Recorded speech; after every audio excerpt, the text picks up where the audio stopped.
Assalamualaikum semuanya. Apa kabar kalian? Semoga dalam keadaan sehat dan dilancarkan rezekinya oleh Allah. Amin ya robbal alamin. Suatu pagi di Baghdad, Abu Nawas berjalan santai menuju pasar. Ia ingin membeli roti, sayur, dan sedikit daging kambing. Namun saat tiba di toko, penjual roti berkata, "Maaf Abu Nawas, harga roti sekarang naik. Pajak dinaikkan oleh kerajaan 250%. Abu Nawas kaget. 250% itu bukan naik, itu melompat sampai masuk ke surga lalu jatuh lagi ke bumi. Abu Nawas masih mencoba sabar. Tapi saat ia membeli sayur, pedagang sayur juga berkata hal yang sama. Pajak baru Abu Nawas, semua barang jadi mahal. Akhirnya Abu Nawas pulang dengan kantong kosong dan hati penuh amarah. Di rumah ia menulis surat kepada raja. "Baginda, saya mohon agar pajak dinaikkan lagi. Bukan hanya 250% tapi 1000%. Surat itu membuat penasihat kerajaan bingung. "Baginda, ini aneh. Rakyat protes karena pajak naik. Tapi Abu Nawas malah minta dinaikkan lebih tinggi." Raja pun memanggil Abu Nawas ke istana. "Abu Nawas, apa kau sudah gila? Semua rakyat marah. Kenapa kau malah minta pajak dinaikkan 1000%?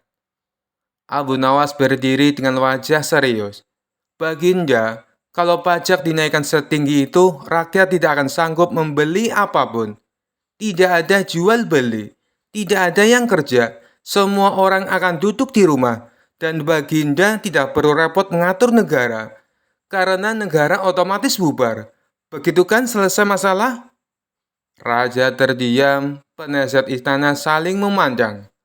Melihat wajah bingung mereka, Abu Nawas menambahkan, "Kalau pajak terlalu tinggi, yang hilang bukan uang rakyat, tapi rakyatnya sendiri. Mereka akan pindah ke negeri yang lain." Raja akhirnya tertawa terbahak-bahak. "Baiklah Abu Nawas, kau benar. Pajak akan kembali seperti semula." Abu Nawas pulang dengan senyum lebar, dan keesokan harinya harga roti kembali normal. Namun ia tetap bercanda kepada penjual, "Hati-hati, kalau pajak naik lagi. Saya minta naik 2000% sekalian, biar kita semua liburan."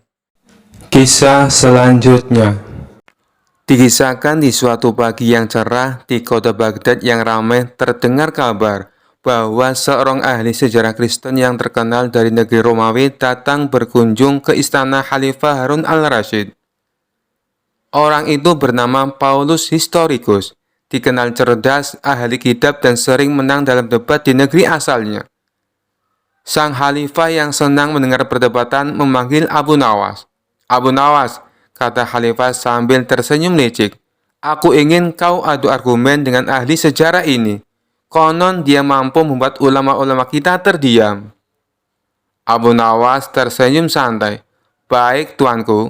Tapi siapkan juga minuman segar, supaya lidahku tidak kering ketika menjawab pertanyaannya." Lalu berkumpullah orang-orang di halaman istana. Paulus mulai bicara dengan penuh percaya diri. "Hai Abu Nawas, aku ingin bertanya padamu.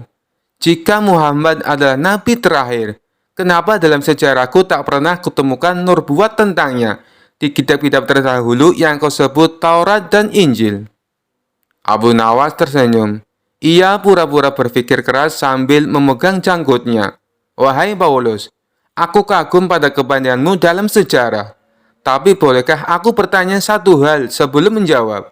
"Tentu, silakan." "Sejarah yang kau tulis, apakah semuanya kau lihat dengan mata kepalamu sendiri?" Paulus menjawab, "Tentu tidak. Sejarah adalah catatan orang-orang terdahulu." "Jadi kau percaya pada cerita orang, bukan pada mata kepalamu sendiri?" Paulus mulai tersenyum kecut. Orang-orang mulai tertawa kecil. Abu Nawas melanjutkan, "Kalau begitu, mari aku beri kau cerita sejarah yang juga aku terima dari orang-orang terpercaya. Muhammad disebut dalam kitab-kitab terdahulu. Hanya saja banyak yang menyembunyikannya, seperti engkau menyembunyikan pertanyaan asliku." Paulus terkejut. Apa pertanyaan aslimu? Jika Yesus adalah Tuhan, mengapa Tuhan harus lahir dari manusia, menangis ketika bayi, dan disusui ibunya? Bukankah seharusnya Tuhan menyusui dirinya sendiri, atau tidak perlu minum sama sekali? Jawab Abu Nawas. Paulus tersentak, ia terdiam, mukanya memerah. Kerumunan makin gaduh menahan tawa. Paulus berusaha menjawab, itu rahasia ketuhanan. Abu Nawas segera menimpali. Rupanya ahli sejarah tak tahu sejarah Tuhannya sendiri. Kalau begitu, aku beritahu, Muhammad adalah nabi yang disebut di kitabmu dengan sebutan Ahmad. Dan itu pun tertulis sebelum namanya dihapus orang-orang seperti engkau. Paulus terdiam semakin lama. Lalu ia berkata dengan suara pelan, wahai Abu Nawas, aku kalah. Aku tak pernah berpikir sejauh itu. Abu Nawas tersenyum dan berkata, kalau kalah, maka pilih. Kau terima kebenaran atau terus berdalih sampai matimu. Paulus menunduk. Aku bersaksi tiada Tuhan selain Allah dan Muhammad utusan Allah. Orang-orang bersorak gembira. Khalifah bangkit dan berkata, sungguh Abu Nawas bukan hanya cerdik, tapi juga berhasil menambah seorang saudara bagi kita semua.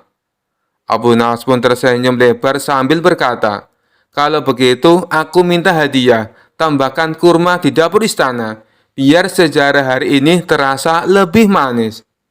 Dan semua tertawa riuh hingga suasana istana penuh kegembiraan. Kisah selanjutnya. Dikisahkan suatu hari kabar burung menyebar di seluruh Baghdad. Abu Nawas punya telur ajaib. Konon telur itu bisa memecahkan masalah apapun, mulai dari wabah penyakit hingga kekeringan yang panjang. Tentu saja berita ini sampai ke telinga Raja Harun al-Rasyid. Panggil Abu Nawas kemari. Titah Baginda penasaran setengah mati. Tak lama Abu Nawas menghadap dengan senyum sumringah.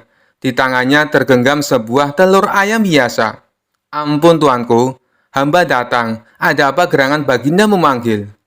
Baginda Raja menunjuk telur di tangan Abu Nawas. Itukah telur ajaib yang digembur-gemburan itu, wahai Abu Nawas? Apa keistimewaannya? Tentu tuanku, jawab Abu Nawas mantap. Telur ini adalah telur paling ajaib di dunia. Ia bisa membuat siapa saja bahagia dan melupakan kesusahan, asalkan dimakan dengan cara yang benar. Sultan mulai tertarik. Bagaimana cara memakannya? Abu Nawas mendekat berbisik misterius. Begini tuanku, telur ini harus direbus bersama 100 butir telur lainnya. Dan hanya orang yang paling bijaksana di seluruh kerajaan yang boleh memakannya. Sultan mengerutkan kening. 100 butir telur dan hanya yang paling bijaksana. Betul tuanku, jika dimakan oleh yang tidak bijaksana, keajaibannya akan hilang. Dan telur ini hanya jadi telur biasa. Maka diperintahkanlah para koki istana merebus 100 butir telur. Para ulama, cendekiawan, dan pejabat tinggi dikumpulkan. Baginda Raja pun duduk di singgasana siap menyaksikan keajaiban. Siapa di antara kalian yang merasa paling bijaksana? Tanya Baginda dengan suara menggelegar. Semua orang saling pandang, tiada yang berani maju. Setiap orang takut jika mengaku paling bijaksana, mereka akan dianggap sombong. Keheningan panjang menyelimuti aula istana. Abu Nawas tersenyum kecil. Nampaknya tidak ada yang berani mengaku paling bijaksana, tuanku. Baginda Raja mulai gelisah. Lalu bagaimana ini? Tidak ada yang memakan telur itu. Dengan santai Abu Nawas mengambil sebutir telur rebus dari nampan. Kalau begitu, izinkan hamba yang memakannya, tuanku. Sultan terkejut. Loh, bukankah kau bilang hanya yang paling bijaksana? Abu Nawas mengupas telur itu, lalu melahapnya dengan nikmat. Betul, tuanku. Dan orang yang paling bijaksana adalah orang yang tidak pernah merasa paling bijaksana.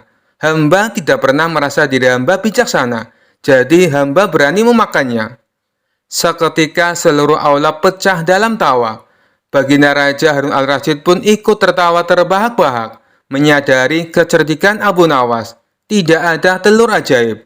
Yang ada hanyalah akal cerdik Abu Nawas yang berhasil membuat semua orang tertawa dan melupakan sejenak masalah mereka.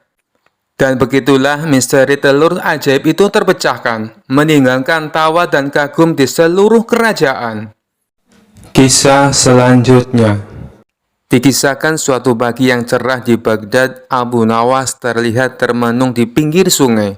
Wajahnya tidak seperti biasa, agak murung. Seorang tetangga yang kebetulan lewat menyapa, "Wahai Abu Nawas, mengapa kau murung? Adakah masalah menimpamu?" Abu Nawas menghela nafas. "Iya kawan, aku sedang memikirkan bagaimana caranya agar kita semua tidak miskin. Hidup ini kadang terasa berat bukan?" Berita tentang kegundahan Abu Nawas ini sampai ke telinga Baginda Raja Harun al-Rasyid. Baginda yang selalu tertarik dengan kecerdikan Abu Nawas pun memanggilnya. "Abu Nawas, kudengar kau sedang mencari tips anti miskin. Apa yang kau maksud dengan itu?" tanya Baginda Raja ingin tahu. "Ampun tuanku," jawab Abu Nawas sambil tersenyum tipis. "Hamba sedang merenungkan bahwa kekayaan sejati bukanlah hanya tentang harta benda, melainkan tentang kecerdikan dan keberanian berpikir. Itu modal utama yang tak akan pernah habis." Baginda Raja mengangguk-angguk. "Lalu bagaimana cara mempraktekkan modal cerdas itu agar untung melimpah?" Abu Nawas mendekat berbisik seolah membagikan rahasia besar. "Begini tuanku, hamba memiliki satu cara untuk menunjukkan tips anti miskin ini. Izinkan hamba meminta sesuatu yang aneh." "Katakanlah," seru Baginda Raja penasaran. "Hamba ingin Baginda mengumumkan bahwa mulai besok siapapun yang datang ke istana dengan membawa kerikil yang paling unik dan aneh akan diberi hadiah emas 1 keping." Baginda Raja agak bingung, tapi karena penasaran dengan maksud Abu Nawas, ia pun setuju. Pengumuman pun disebar ke seluruh pelosok Baghdad. Keesokan harinya, istana dipenuhi rakyat yang membawa berbagai macam kerikil. Ada yang bentuknya aneh, warnanya mencolok, bahkan ada yang membawa kerikil berlumut tebal. Semua berharap mendapatkan emas. Baginda Raja duduk di singgasana, memeriksa satu persatu kerikil yang dibawa oleh rakyat. Tidak ada yang istimewa baginya. Beliau mulai merasa ini hanya lelucon Abu Nawas.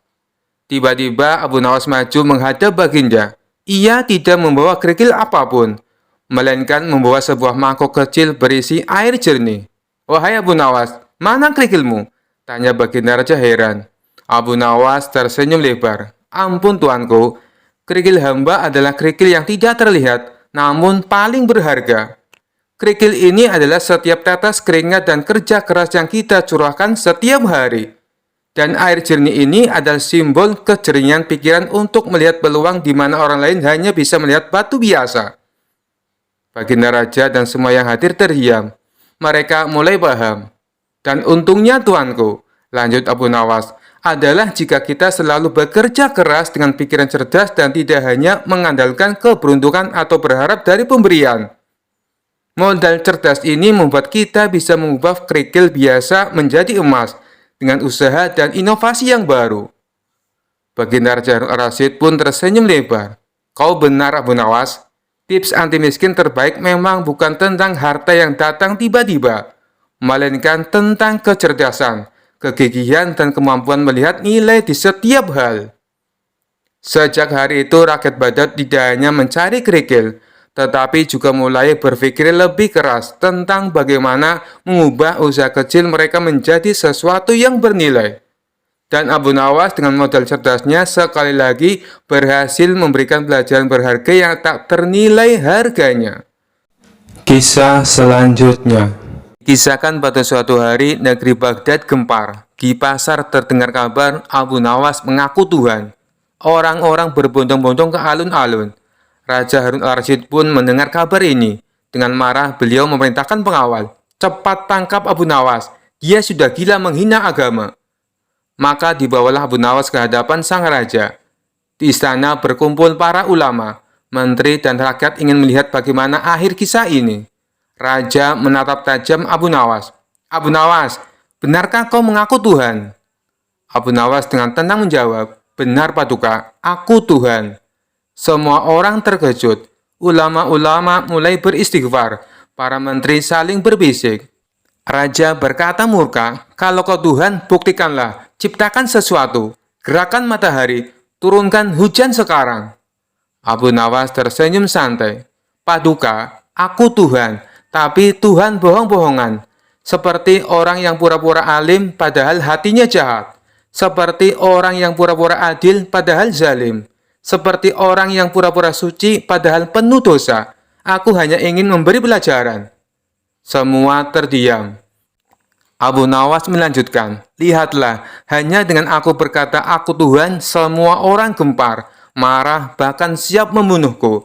Padahal banyak orang di luar sana yang kelakuannya mengaku Tuhan lewat perbuatannya, menindas, merasa benar sendiri, dan memaksakan kehendak. Tapi mengapa mereka tidak kalian tangkap? Tidak kalian marahi?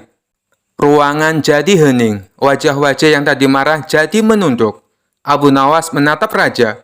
Paduka, aku ini hanya menguji siapa yang benar-benar menghormati Tuhan dan siapa yang hanya sibuk mencari kesalahan orang untuk menutupi dosanya sendiri.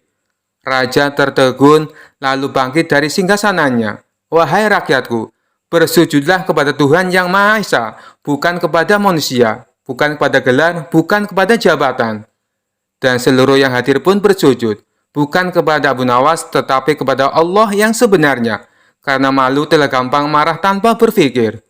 Abu Nawas tersenyum dan berkata, kadang untuk mengingatkan orang pada Tuhan harus ada yang pura-pura jadi Tuhan, agar mereka sadar siapa yang sesungguhnya patut disembah. Kisah selanjutnya. Alkisah pagi itu alun-alun Baghdad ramai bukan main. Abu Nawas dengan sorban miring andalannya sudah duduk santai di bangku kayu, siap berhadapan dengan sekelompok pendeta dari berbagai mazhab. Kali ini topiknya panas. Siapa Nabi terakhir, Yesus atau Muhammad? Para pendeta dipimpin oleh pendeta Badlovel yang berjenggot lebat sudah bersiap dengan kitab-kitab tebal mereka. Sementara Abu Nawas, ya seperti biasa, hanya sibuk mengelus janggut tipisnya sambil tersenyum penuh arti. Pendeta Badlovel dengan suara berwibawa membuka perdebatan. Wahai Abu Nawas, kami di sini untuk mencari kebenaran tentang Nabi terakhir. Menurut keyakinan kami, Yesus Kristus adalah Nabi terakhir dan penyelamat umat manusia. Bagaimana dengan pandanganmu? Abu Nawas menguap lebar, membuat para pendeta saling lirik. Maafkan saya pendeta, perdebatan ini sungguh membuat saya mengantuk. Tapi sebelum kita bahas soal Nabi terakhir, bisakah saya bertanya satu hal? Ia menoleh ke arah seorang penjual roti yang kebetulan lewat. Wahai tukang roti, apakah rotimu hari ini segar? Saya butuh sesuatu yang renyah untuk menyegarkan pikiran. Para pendeta mengerutkan kening. Abu Nawas, ini perdebatan serius, seru pendeta Badlovel. Abu Nawas menggigit rotinya dengan santai. Justru ini penting pendeta. Otak tidak bisa bekerja optimal kalau perut keroncongan. Nah, tadi Anda bertanya tentang Nabi terakhir bukan? Baiklah, mari kita mulai dari hal sederhana. Ia menatap pendeta Badlovel dengan senyum licik. Pendeta, apakah Anda pernah makan roti? Pendeta Badlovel terkejut. Tentu saja, setiap hari. Dan apakah Anda tahu, setiap roti yang lezat ini punya adonan. Dan adonan itu dibuat oleh pembuat roti. Abu Nawas melanjutkan, sekarang jika pembuat roti itu sudah membuat roti yang sempurna, apakah dia masih perlu terus-menerus membuat adonan baru untuk roti yang sama? Pendeta-pendeta saling pandang, mulai menangkap arah pembicaraan Abu Nawas. Tentu tidak, jika roti itu sudah sempurna, jawab pendeta Badlovel hati-hati. Abu Nawas mengangguk, tepat sekali. Begitu juga dengan para nabi. Allah mengutus mereka silih berganti untuk membimbing manusia, seperti pembuat roti yang terus menyempurnakan adonannya. Tapi jika sudah ada adonan yang paling sempurna, yang bisa menghasilkan roti paling lezat dan mengenyangkan sepanjang masa, apakah masih perlu adonan lain setelah itu? Sebelum para pendeta bisa menjawab, Abu Nawas tiba-tiba mengeluarkan sebutir kurma dari sakunya. Lihatlah kurma ini, manis bukan? Dia berasal dari pohon kurma. Tapi jika pohon kurma itu sudah berbuah dan kurma yang paling manis, paling banyak dan bisa jadi bekal untuk perjalanan jauh, apakah kita masih harus mencari buah lain yang belum tentu seenak ini? Pendeta Rafael, pendeta kurus dengan wajah tajam berdiri. Itu hanya perumpamaan Abu Nawas. Kami ingin bukti yang lebih kuat. Abu Nawas terkekeh. Baiklah kalau begitu.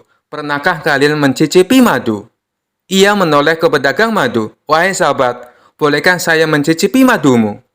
Setelah mencicipi, ia berkata, "Manis sekali. Tapi tahukah kalian, ada juga madu palsu yang dicampur gula dan air." Pedagang madu mengangguk.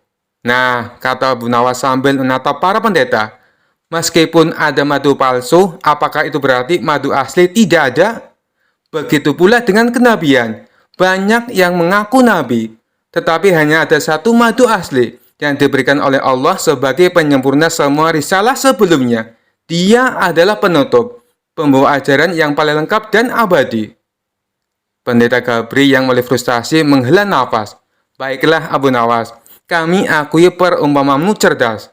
Tapi siapa madu asli dan roti sempurna yang kau maksud sebagai nabi terakhir tersebut?" Abu Nawas tersenyum lebar. "Mudah sekali. Dia adalah Nabi Muhammad Shallallahu Alaihi Wasallam, sang penutup para nabi, yang ajarannya menyempurnakan dan menjadi petunjuk hingga akhir zaman. Sama seperti adonan yang sempurna dan madu asli yang tak pernah tertandingi." Kerumunan bersorak. Para pendeta terdiam. Beberapa tampak mulai berpikir. Perdebatan hari itu yang dimulai dengan candaan roti berakhir dengan renungan mendalam tentang Nabi terakhir. Kisah selanjutnya. Dikisahkan suatu hari istana Baghdad gempar. Seorang tamu agung dari negeri jauh datang membawa utusan besar-besaran. Pakaian mereka aneh, topinya tinggi menjulang, dan bahasanya sungguh tidak bisa dipahami oleh siapapun. Raja Harun al-Rasyid duduk di singgasana bingung. Para menteri sudah mencoba menerka-nerka apa yang dikatakan sang tamu, tapi hasilnya nol besar. Ada yang bilang tamu itu menawarkan perdamaian. Ada yang bilang mau jual unta terbang. Akhirnya raja memanggil orang yang paling cerdik sejagat, Abu Nawas. "Abu Nawas, kau harus jadi penerjemah. Hanya kau yang cukup pintar memahami maksud tamu asing ini," perintah sang raja. Abu Nawas tersenyum tenang. Padahal dia pun tak paham sepatah kata pun dari bahasa tamu itu. Tapi ia tidak ingin mengecewakan sang raja. Tamu asing itu mulai berbicara panjang lebar. Tangannya menunjuk langit, bumi, dirinya sendiri, lalu sang raja. Abu Nawas mengangguk-angguk seolah mengerti. Lalu berkata kepada sang raja, "Paduka raja," ia berkata, "negeri mereka sangat menghormati paduka yang mulia, dan mereka ingin menjalin persahabatan seumur hidup." Tamu itu makin bersemangat. Ia berbicara lebih cepat. Kadang suaranya naik turun, sesekali tertawa. Abu Nawas kembali mengangguk dan berkata, "Sekarang ia memuji betapa tampannya paduka dan ingin menghadiahkan 100 ekor kuda terbaik mereka." Raja tersenyum lebar. "Bagus, lanjutkan." Lalu tamu itu mengambil sesuatu dari dalam kantongnya, sepotong kain yang aneh motifnya, dan menunjukkannya kepada sang raja. Abu Nawas mendekat lalu berkata, "Paduka, itu adalah simbol persahabatan. Mereka ingin paduka mengenakan kain ini saat jamuan malam nanti sebagai tanda persaudaraan." Raja girang bukan main. "Luar biasa engkau Abu Nawas, pintar sekali menerjemahkan." Setelah acara selesai dan para tamu pulang, seorang pedagang yang pernah tinggal di negeri tamu itu mendekat kepada raja dan berbisik, "Paduka, maaf, hamba lancang. Tadi hamba mengerti bahasa tamu itu. Sebenarnya dia marah-marah karena kita tidak menyediakan hidangan dan kain itu untuk menutup hidung dari bau tak sedap." Raja melotot pada Abu Nawas. "Abu Nawas, kau bohongi aku." Abu Nawas menakungkan tangan dan menjawab, "Paduka, apakah paduka lebih senang mendengar makian tamu itu atau pujian yang membuat hati paduka senang dan kehormatan kerajaan tetap terjaga?" Raja terdiam sejenak, lalu tertawa terbahak-bahak. "Sungguh engkau penerjemah terbaik Abu Nawas, karena yang diterjemahkan bukan sekedar kata, tapi juga menyelamatkan harga diri kerajaan." Dan sejak hari itu, Abu Nawas dijuluki penerjemah hati sang raja. Kisah selanjutnya. Dikisahkan suatu hari di kota Baghdad, muncullah seorang guru sesat yang mengaku membawa ajaran baru dan lebih benar. Ia menamakan kelompoknya Jamaah Serba Bebas dengan semboyan "yang penting niat perbuatan nomor 2. Kelompok ini mulai menyebar dan menarik banyak pengikut. Bahkan ada yang percaya bahwa makan sambil tidur pun bisa dianggap ibadah. Ada pula yang berkata, kalau sholat susah, ya cukup niat saja. Allah Maha Tahu, bahkan sebelum kamu niat. Raja Harun al-Rasyid mulai resah. Maka ia memanggil Abu Nawas. Abu Nawas, aku ingin kau menyelidiki aliran baru tersebut. Tapi hati-hati, jangan sampai kau ikut terseret. Abu Nawas tersenyum. Tenang tuanku, hamba akan menyelidiki dari dalam. Dengan jumlah sederhana dan ekspresi lugu, Abu Nawas menyamar dan mengikuti pengajian kelompok tersebut. Sang guru menyambutnya. Selamat datang wahai pencari kebenaran. Di sini kau bebas. Mau ibadah atau tidak, semuanya sah asal niat. Subhanallah, inilah yang saya cari selama ini. Saya bisa masuk surga sambil tidur? Tentu saja, bahkan surga itu bukan soal amalan, tapi soal pemahaman kita yang bebas. Untuk mengetes loyalitas Abu Nawas, sang guru mengadakan ujian. Wahai Abu Nawas, sebagai tanda masuk aliran ini, kau harus mengikuti 3 aturan. Yang pertama, jangan sholat kalau bisa niat saja. Yang kedua, jangan puasa kalau bisa mimpi berpuasa. Dan yang ketiga, jangan pakai akal, cukup percaya pada saya. Abu Nawas mengangguk. Wah, mudah sekali. Saya bahkan sudah mimpi naik haji tadi malam. Setelah beberapa hari, Abu Nawas berkata kepada guru itu, wahai guru agung, saya ingin naik level. Apakah boleh saya menyebarkan ajaran ini lebih jauh? Boleh, tentu. Kau adalah murid yang berbakat. Kalau begitu, saya umumkan bahwa saya kini membuat cabang baru dari jamaah serba bebas, yaitu jamaah super bebas. Di sini bukan cuma niat yang cukup, bahkan niat pun tidak wajib. Allah Maha Tahu sebelum niat muncul. Dan menurut ajaran super bebas, guru tidak diperlukan. Cukup saya yang memimpin, karena semua harus setara. Apa? Itu menyalahi aturan, tak boleh begitu. Loh, bukankah tadi guru bilang tidak perlu akal, cukup percaya. Sekarang guru malah pakai logika, bertentangan dong dengan ajaran kita. Para pengikut bingung, sebagian mulai tertarik dengan jamaah super bebas. Sebagian lagi keluar total karena makin bingung. Kalau niat tak wajib, perbuatan tak perlu, terus buat apa kita hidup? Akhirnya sang guru kena jebakan sendiri. Para pengikut bubar. Raja pun tertawa terpingkal-pingkal saat Abu Nawas melapor. Tuanku, misi selesai. Aliran baru sudah bubar, bukan karena saya debat, tapi karena saya buat versi yang lebih ngawur dari mereka sendiri. Raja berdecak kagum. Hanya kau yang bisa mengalahkan aliran sesat dengan cara sesat yang lebih membingungkan. Kisah selanjutnya. Dikisahkan suatu hari di Baghdad datang seorang ulama Syiah dari negeri jauh. Ia terkenal pandai bicara dan gemar berdebat. Dengan lantang ia berkata di pasar, siapa ulama Baghdad yang berani berdebat denganku? Aku ingin membuktikan bahwa keyakinanku lebih benar. Berita itu sampai ke istana. Raja Harun al-Rasyid tersenyum dan memanggil Abu Nawas. Abu Nawas, hadapi dia. Tapi hati-hati, jangan sampai membuat keributan besar, pesan sang raja. Abu Nawas mengangguk, dengan santai ia mendatangi tempat debat. Orang-orang sudah berkerumun. Ulama Syiah berkata, Abu Nawas, siapakah yang lebih utama setelah Nabi? Bukankah Ali bin Abi Thalib? Bukankah seharusnya beliau jadi khalifah pertama? Abu Nawas tersenyum lebar. Pertanyaan yang bagus sekali. Aku hanya mau tanya satu hal dulu sebelum menjawab. Tanyakan, ujar sang ulama Syiah. Abu Nawas mengusap janggutnya dan berkata, jika memang benar Ali lebih utama dan sudah seharusnya jadi khalifah pertama, lalu mengapa beliau tidak menuntutnya saat itu? Mengapa beliau malah mendukung khalifah-khalifah sebelumnya? Apakah beliau takut? Atau beliau lebih sibuk menjaga persatuan umat? Ulama Syiah terdiam sejenak. Itu karena beliau sabar dan menahan diri. Abu Nawas tersenyum makin lebar. Berarti yang marah-marah sekarang ini lebih hebat dari Ali dong. Sebab Ali sendiri sabar, tapi kalian ribut terus sampai sekarang. Orang-orang tertawa terbahak-bahak. Ulama Syiah mulai gusar. Kau menghina kami. Abu Nawas menjawab dengan tenang. Tidak, aku hanya tanya. Kalau Ali sabar, mengapa kalian tidak meniru sabarnya? Mengapa kalian malah sibuk memaki yang sudah mati dan saling membenci yang masih hidup? Kerumunan makin riuh tertawa. Bahkan para ulama Baghdad mengangguk-angguk. Raja Harun al-Rasyid yang menyaksikan dari kejauhan tersenyum dan berkata pada pengawalnya, Abu Nawas ini benar-benar pedang tajam tanpa sarung. Satu pertanyaan saja cukup membungkam satu kaum yang gemar gaduh.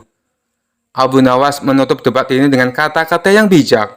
Kalau memang cinta pada Sayyidina Ali, tirulah sabar dan lapang dadanya. Jangan cuma pandai mengangkat namanya, tapi kelakuan bertentangan dengan akhlaknya. Ulama Syiah akhirnya pamit dengan muka merah. Sementara Abu Nawas pulang sambil bersenandung. Yang sabar itu hebat, yang ribut itu penat. Kisah selanjutnya.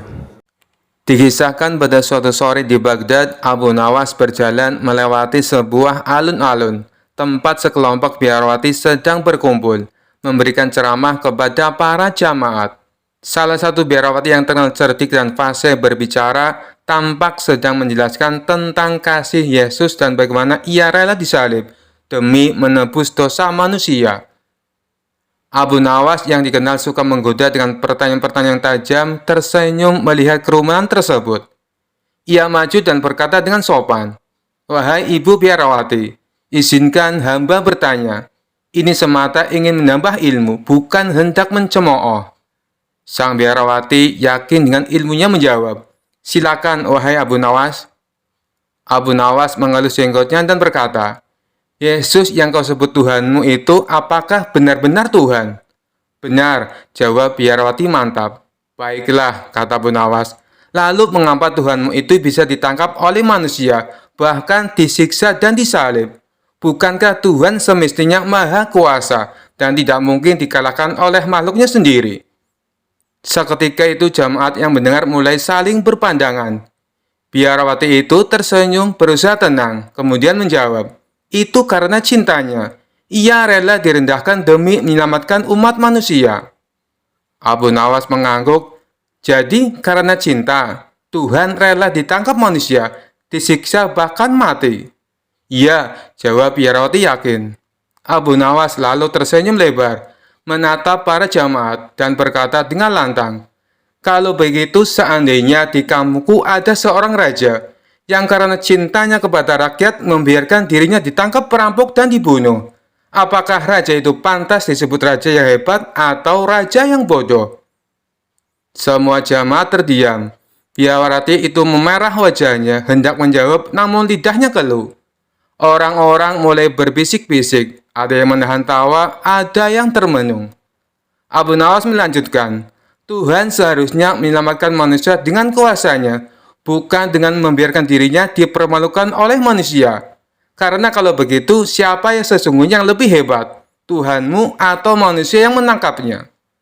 Hening semakin dalam. Jamaah tak ada yang bersuara. Sang biarawati hanya bisa menunduk. Abu Nawas tersenyum sopan lalu berkata, "Maaf bila hamba lancang, hamba pamit. Semoga kita semua diberi akal sehat dalam mencari kebenaran." Abu Nawas pergi meninggalkan kerumunan, sementara jamaah dan biarawati terdiam, merenungkan kata-katanya. Kisah selanjutnya. Dikisahkan suatu hari di Baghdad datanglah seorang ulama dari negeri jauh. Ia berpakaian serba mewah, sorbannya tinggi seperti menara, dan janggutnya dipelintir setiap 5 menit. Tapi yang paling menonjol dari dirinya adalah kesombongannya. "Akulah ahli fikih terhebat abad ini," serunya. "Siapa yang menentangku pasti salah." Ia mulai ceramah di masjid kerajaan. Salah satu topik yang dibahasnya adalah nikah kontrak. Nikah kontrak itu sah, halal, mudah, dan menyenangkan. Tidak perlu tanggung jawab, tidak perlu nafkah panjang, cukup akad jangka waktu dan selesai. Mau 1 hari, 3 jam, 5 menit pun boleh. Yang penting ada ijab kabul. Siapa berani membantah? Para hadirin bingung. Ulama ini terlihat seperti menjual jasa pacaran syariah berwaktu. Raja yang mendengar ceramah ini menjadi risau. Maka ia memanggil orang kepercayaannya, Abu Nawas. Abu Nawas datang ke masjid tempat sang ulama ceramah. Ia duduk di barisan depan dan dengan tenang berkata, "Wahai tuan ulama, jika engkau membolehkan nikah kontrak berdurasi, apakah boleh saya bertanya, berapa maksimal waktu mut'ah yang halal menurut Anda?" Sang ulama menjawab dengan nada bangga. Tak ada batasan, 1 jam pun boleh. Islam itu fleksibel, yang penting ijab kabul dan mahar. Abu Nawas tersenyum. Kalau begitu, saya ingin mengajukan proposal nikah kontrak selama 5 detik saja. Setelah itu, istri saya akan jadi janda halal. Lalu saya nikahi lagi 5 detik. Lalu cerai. Lalu nikah lagi. Lalu cerai. Saya bisa menikah 100 kali dalam sehari dengan wanita yang sama. Halal terus kan? Sang ulama terdiam. Mulutnya mulai goyang seperti tiang bambu kena angin. Itu tak sesuai maksud saya. Loh, Abu Nawas pura-pura bingung. Tadi Anda bilang bebas durasi. Saya hanya menjalankan logika Anda sampai ke ujungnya. Bahkan saya bisa buat paket mut'ah kilat sambil jalan kaki keliling pasar. Orang-orang mulai tertawa. Abu Nawas melanjutkan, kalau nikah boleh dikontrak, maka apakah saya juga boleh kontrak jadi anak Anda selama 10 menit? Saya masuk rumah Anda, lalu berteriak, "Ayah, saya mau warisan." Lalu 10 menit kemudian saya keluar dan bukan anak Anda lagi. Ulama sombong itu gelagapan seperti ikan mau pindah mazhab. Tidak bisa, itu akal-akalan. Abu Nawas menatap tajam. Tepat sekali. Maka saya kembalikan pada Anda. Mana agama, mana akal-akalan? Kalau nikah bisa dibongkar pasang sesuai selera dan waktu, bukankah itu menjadikan wanita seperti barang sewaan? Agama bukan dagang cinta. Akad nikah bukan kontrak harian. Dan syariah bukan hotel bintang 5 yang bisa check-in check-out seenaknya. Seluruh jamaah bersorak. Ulama sombong itu terdiam. Pipinya merah, lalu pelan-pelan keluar masjid sambil pura-pura ketinggalan sandal. Raja Harun al-Rasyid tertawa geli mendengar laporan dari Abu Nawas. Kau berhasil mengalahkan ulama sombong itu, tanpa marah, tanpa mencaci, hanya dengan logika yang menusuk halus. Abu Nawas menjawab ringan, ilmu itu seperti air, semakin dalam semakin tenang. Tapi kalau ilmu dipakai untuk sombong, dia berubah jadi genangan dangkal yang bau. Kisah selanjutnya. Dikisahkan suatu hari pagi-pagi buta, istana diguncang kabar mengejutkan. Peti emas kerajaan hilang dari ruang perbendaharaan. Padahal ruangan itu dikawal ketat, dikunci 3 lapis dan hanya orang-orang tertentu yang boleh masuk. Raja Harun al-Rasyid sampai menyiram kopinya ke jenggot karena kaget. Siapa pencurinya? Para menteri mulai menuding satu sama lain. Namun seperti biasa tak satu pun yang mengaku. Tak lama kemudian sang raja memanggil si satu-satunya orang yang bisa menyelesaikan masalah pelik ini, Abu Nawas. Abu Nawas datang dengan santai, membawa sebuah tongkat, segumpal kemenyan, dan sebuah toples kosong. Untuk apa kau bawa toples dan tongkat, Abu Nawas? Tanya raja curiga. Yang mulia, saya yakin ini bukan ulah manusia biasa, tapi hantu korupsi. Jawab Abu Nawas serius. Hantu korupsi? Para pejabat mulai saling melirik. Beberapa sudah mulai berkeringat. Abu Nawas menjelaskan, hantu korupsi hanya datang jika ada yang membuka pintu gudang emas dengan niat tamak. Ia tidak mencuri sendiri, tapi merasuki manusia dan membuat mereka menyimpan emas di tempat-tempat yang tak terlihat. Raja mengangguk-angguk antara percaya dan bingung. Abu Nawas memimpin upacara pengusiran hantu korupsi di aula istana. Ia menyuruh semua pejabat berkumpul melingkar. Lalu ia menyuruh mereka meletakkan tangan di atas toples kosong sambil menutup mata. Barang siapa yang pernah disentuh hantu korupsi, maka tangannya akan terasa panas saat menyentuh toples ini. Satu persatu pejabat maju. Tapi saat tangan mereka hampir menyentuh toples, hampir semua menarik tangannya kembali dan pura-pura bersin, batuk, atau tiba-tiba sakit perut. Abu Nawas tersenyum lebar. Ia menunjuk 3 orang yang tidak menyentuh toples. Yang mulia, mereka inilah yang kemungkinan besar dirasuki hantu itu, karena hanya yang bersalah yang takut panas. Padahal toples ini kosong belaka. Raja langsung memerintahkan penjaga menangkap 3 pejabat itu. Saat diinterogasi, mereka pun akhirnya mengaku mencuri emas kerajaan dan menyembunyikannya di bawah tempat tidur, di dalam kendi bunga, bahkan di balik dinding perpustakaan. Salah satu pejabat berseru, kami takut hantu korupsi betulan, Tuan Abu Nawas. Saya semalam mimpi dikejar emas bercakar. Abu Nawas tertawa sampai hampir terjatuh dari kursinya. Raja menghadiahi Abu Nawas dengan sekantung dinar dan bertanya, "Dari mana kau tahu mereka bersalah?" Abu Nawas menjawab, "Karena hantu korupsi tidak menyerang yang miskin, tuanku, tapi mereka yang berpura-pura sibuk bekerja, padahal sedang menimbun kekayaan diam-diam." Raja tertawa geli dan mulai menyusun peraturan baru. Setiap pejabat yang takut toples kosong akan diberi cuti panjang tanpa gaji. Kisah selanjutnya. Dikisahkan pada suatu hari, Raja Harun al-Rasyid duduk termenung di istana. Ia merasa prihatin melihat rakyatnya yang semakin pandai berbohong. Para pedagang menipu dalam timbangan.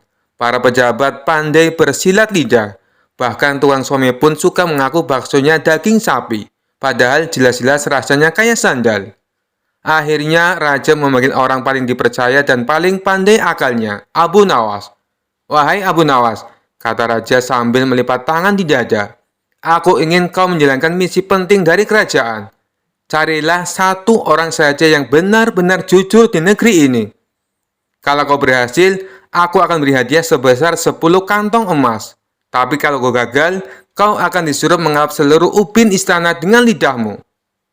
Abu Nawas tersenyum kalem, tapi dalam hatinya panik. "Wah, gawat juga kalau gagal. Bisa-bisa aku jadi pel lantai kerajaan." Keesokan harinya, Abu Nawas berjalan keliling kota membawa sebuah cermin besar di tangannya.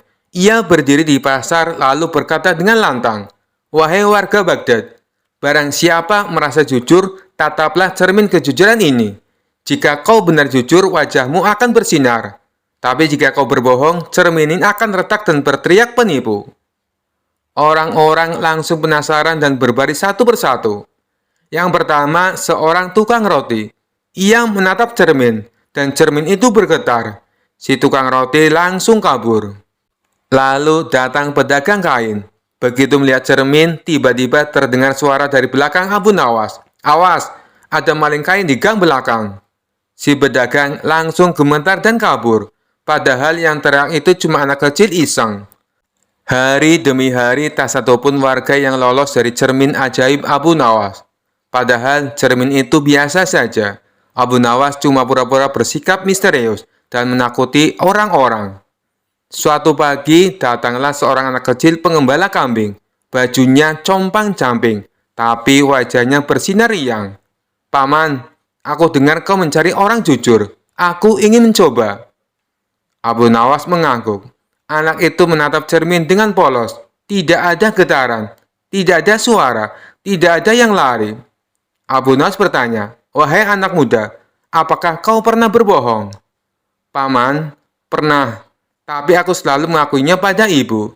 Ibu bilang jujur itu bukan berarti tak pernah bohong, tapi berani mengakui kesalahan."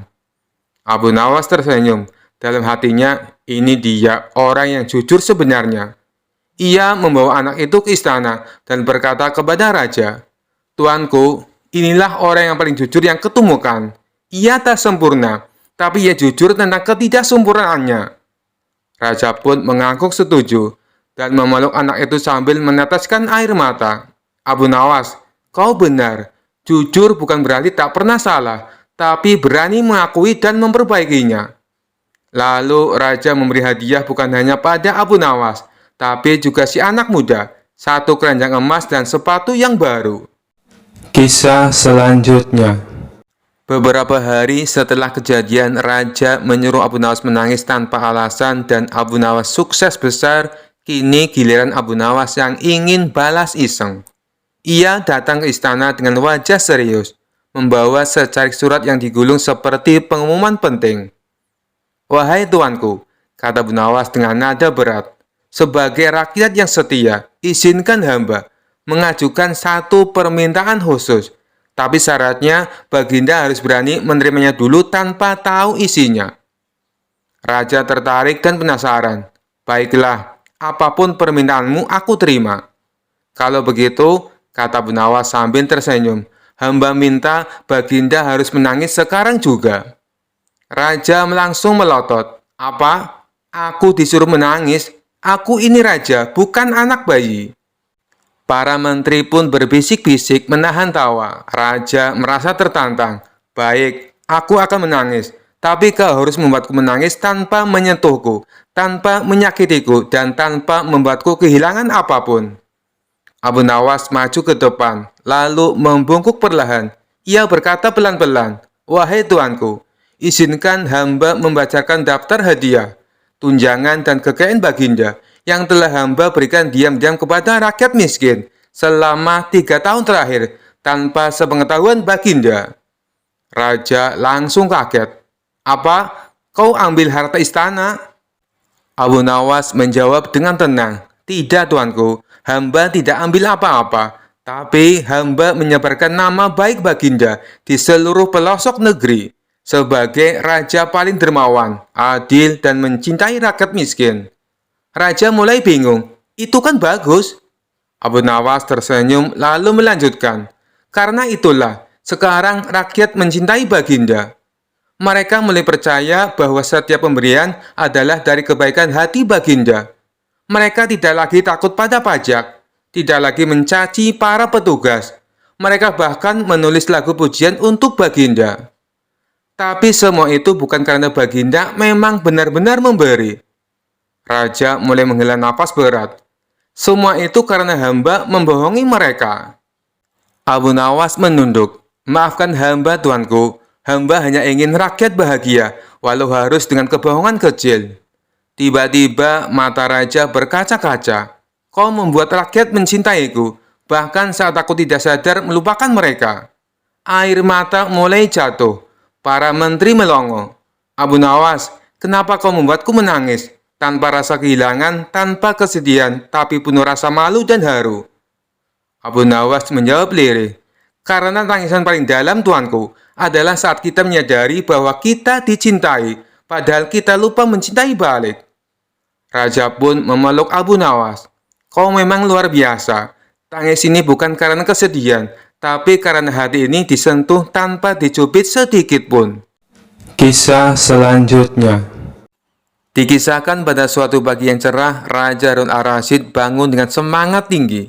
Ia mengenakan jubah terbaiknya dan berkata pada pengawal, "Hari ini aku ingin menunggangi kudaku yang paling gagah, si petir kilat." Namun saat para pengawal datang ke kandang kerajaan, semua panik. Pengawal kocar-kacir, tukang rumput dicurigai, bahkan seekor kambing pun ditanya, "Kau lihat si petir kilat lewat sini?" Tak lama sang raja naik pitam dan langsung memanggil satu orang. "Panggil Abu Nawas, pasti dia ada hubungannya." Abu Nawas datang dengan wajah tenang dan mulut siap ngelas. "Abu Nawas, kudaku hilang. Jika dalam waktu 3 hari kau tidak bisa menemukannya, kau akan jadi penggantinya. Kusuruh menjadi kuda di kandang." Abu Nawas menunduk lalu berkata, "Hamba terima perintah ini, tuanku, tapi izinkan hamba mencari dengan cara hamba sendiri." Raja mengangguk. "Terserah caramu, asal kudaku kembali." Abu Nawas naik ke menara tinggi, membawa bendera dan teropong. Ia menatap ke langit dan berteriak, "Wahai langit, wahai awan, apakah kalian melihat kuda sang raja?" Orang-orang bingung. Apakah dia gila? Tapi Abu Nawas hanya tertawa kecil dan berkata, "Tenang, ini bagian dari trik." Ia mulai bertanya ke setiap penjaga, koki, bahkan tukang pel lantai, "Apakah kalian melihat kuda? Kalau tidak, mungkin pernah mencium bau kuda." Semua geleng-geleng kepala, tapi diam-diam Abu Nawas menyebar kabar palsu. Siapapun yang terakhir melihat kuda sang raja akan dicurigai mencuri dan dihukum berat. Tak lama para pelayan dan penjaga mulai panik. Salah satu dari mereka, si penjaga malam, mendekat diam-diam dan berbisik, "Tuan Abu Nawas, sejujurnya saya tahu kudanya tak hilang." "Apa? Di mana?" "Masih di kandang, tapi kami menyembunyikannya di balik tirai jerami agar tidak terlihat, karena kami mau membersihkan kandangnya dulu. Tapi kami takut dimarahi, jadi kami bilang hilang." Abu Nawas tersenyum puas. Nah, akhirnya ketahuan juga. Pagi hari, Abu Nawas datang ke istana sambil membawa tongkat kayu dan kemenyan. Ia berdiri di halaman dan berteriak, "Wahai kuda yang hilang, muncullah, kembalilah ke hadapan tuanmu." Tiba-tiba para pelayan mendorong kuda dari balik kandang. Semua orang kaget.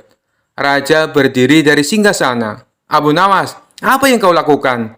Kau mengelilingi kudanya dengan cara gaib?" Abu Nawas pura-pura misterius. Hamba hanya memanggilnya dengan hati yang tulus dan sedikit tekanan mental pada para pencuri. Raja tertawa terpingkal-pingkal, lalu bertanya, "Sebenarnya kau tahu sejak kapan kudaku tidak hilang?" Abu Nawas menjawab santai, "Sejak pertama tuanku berteriak, sebab seekor kuda sebesar itu tak mungkin bisa hilang kalau bukan disembunyikan. Dan tidak ada pencuri yang bodoh mencuri kuda kerajaan dan hidup tenang." Kisah selanjutnya. Dikisahkan suatu hari Khalifah Harun al-Rasyid bangun tidur dalam keadaan jengkel. Mimpinya aneh. Ia bermimpi minum air dari sumur yang muncul di atas pohon kelapa. Begitu bangun, ia panggil pengawal. "Cepat panggil Abu Nawas. Aku ingin mimpiku jadi kenyataan." Abu Nawas datang, masih ngantuk dan belum gosok gigi. "Ada apa gerangan tuanku?" "Gali sumur di atas pohon." Abu Nawas langsung melek sepenuhnya. "Tuanku, apakah ini perintah resmi atau sedang menguji iman hamba?" "Perintah resmi. Jika kau bisa melakukannya, aku beri hadiah 1 peti emas. Kalau gagal, aku kirim kau tidur di penjara bersama monyet istana." Abu Nawas menelan ludah. "Baiklah, hamba akan mencoba menggali logika dari perintah yang tidak masuk logika." Keesokan harinya, seluruh rakyat Baghdad berkumpul menyaksikan atraksi paling konyol abad ini. Abu Nawas naik ke pohon kurma dengan sekop di tangan. Beberapa menteri berbisik, "Ini baru gila beneran." Abu Nawas duduk di alas dahan dan mulai berteriak, "Hai kalian semua, mulai hari ini Abu Nawas akan jadi tukang gali langit." Ia pura-pura menggali dahan pohon sambil sesekali mengelap keringat yang sebenarnya tidak ada. Tak lama, raja datang menonton. "Mana sumurnya, Abu Nawas?" "Sabar, tuanku. Air di langit belum turun. Kalau boleh tahu, apakah tuanku ingin sumur ini berisi air, anggur, atau air mata logika?" Raja tersenyum sinis. "Kau hanya berputar-putar kata. Kau gagal." Abu Nawas pun berdiri lalu berseru, "Jika hamba gagal, bukan karena hamba bodoh, tapi karena pohonnya tidak taat perintah. Harusnya pohon ini nurut dan berubah jadi tanah dulu baru digali. Lagi pula tuanku, menurut akal sehat, menggali sumur di atas pohon sama seperti menjemur ikan di dalam air. Tuanku sendiri yang menolak logika." Orang-orang tertawa terpingkal-pingkal. "Jadi, hamba kembalikan perintah ini kepada logika. Kalau logika tak menerimanya, hamba juga tak bisa mengerjakannya." Raja akhirnya tertawa terbahak-bahak. "Baiklah Abu Nawas, kau menang kali ini. Tapi coba beri aku solusi. Bagaimana caranya bisa minum air dari pohon?" Abu Nawas menjawab dengan cerdas. "Mudah tuanku. Ambil kelapa, dibelah, minum airnya, selesai. Itulah sumur alami di atas pohon." Semua orang terdiam sebentar, lalu tertawa sejadi-jadinya. Raja pun mengangguk puas. Kurma untuk semua orang, dan 1 pohon kelapa untuk Abu Nawas sebagai tanda jasa. Kisah selanjutnya. Dikisahkan pada suatu hari di Baghdad, Raja Harun al-Rasyid mengadakan pertemuan lintas agama di istana. Hadir di sana para ulama, pendeta, dan cendekiawan. Abu Nawas seperti biasa duduk santai di sudut ruangan sambil mengelus jenggotnya. Seorang pendeta terkenal bijak dan cerdik dipersilakan menyampaikan pandangannya.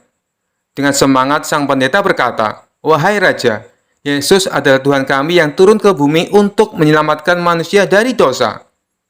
Abu Nawas tersenyum lalu berdiri sambil berkata, "Bolehkah hamba orang bodoh ini mengajukan pertanyaan sederhana?" Raja tertarik. "Silakan Abu Nawas." Abu Nawas melangkah ke depan, menatap pendeta itu dan bertanya, "Wahai pendeta, apakah Yesus itu Tuhan atau Nabi?" Pendeta tersenyum menjawab tegas, "Tentu Tuhan. Dia adalah Tuhan yang menjelma jadi manusia." Abu Nawas mengangguk, lalu bertanya lagi, "Kalau begitu, saat Yesus berdoa, kepada siapa berdoa?" Pendeta terdiam sejenak lalu berkata, "Itu dia berdoa sebagai contoh kerendahan hati kepada manusia." Abu Nawas tersenyum makin lebar. Suaranya keras hingga terdengar ke seluruh ruangan. "Jadi, Tuhan memberi contoh dengan berdoa kepada Tuhan? Kalau Tuhan berdoa kepada Tuhan, bukankah itu berarti ada Tuhan lain di atasnya? Atau Tuhan minta tolong pada dirinya sendiri?" Pendeta mulai gelisah, mukanya merah.